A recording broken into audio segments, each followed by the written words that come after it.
নির্বাচনের মাধ্যমে আবারও বিএনপি আপনাদেরকে সেই ধরনের নেতৃত্ব তুলে দিবে যে ওয়ার্ড কাউন্সিলর আপনাদের এইসব চলমান সমস্যা যা আছে তার মধ্যে অন্যতম বিশুদ্ধ পানির পাশাপাশি কোটবাড়ি সহ সংলগ্ন এলাকায় গ্যাসের সরবরাহ খুবই অপ্রতুল, এদের গ্যাসের প্রেশার খুবই কম, সেই গ্যাসের সমস্যা।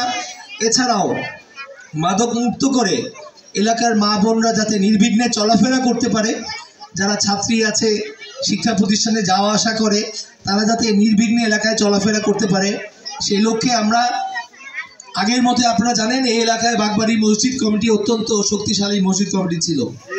তো কোনো মসজিদ কমিটি লাগে না, আমাদের এই তরুণ সমাজ যারা আছে, এই যে একটু আগেই যারা বক্তব্য দিল এনায়েত রাশেদ, এরা ছাত্র নেতৃত্ব দিচ্ছে। আমার পাশে কিন্তু বসা আছে এই দারুস সালাম থানা ছাত্র দলের সংগ্রামী আহ্বায়ক এই সদস্য সচিব নাইম। একটু হাত তুলে সবাইকে দেখাও।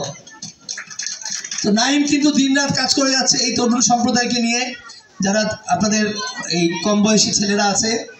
তো আমরা মনে করি আমরা যারা তরুণ আছি এদের সমন্বয়ে এলাকার যে কোনো সমস্যা, সেটা নিরাপত্তা হোক, চলাফেরায় যদি কোনো বাধাও হয়, তারাই সব সমস্যার সমাধান করে দিবে। এটা কোনো ব্যাপারই না।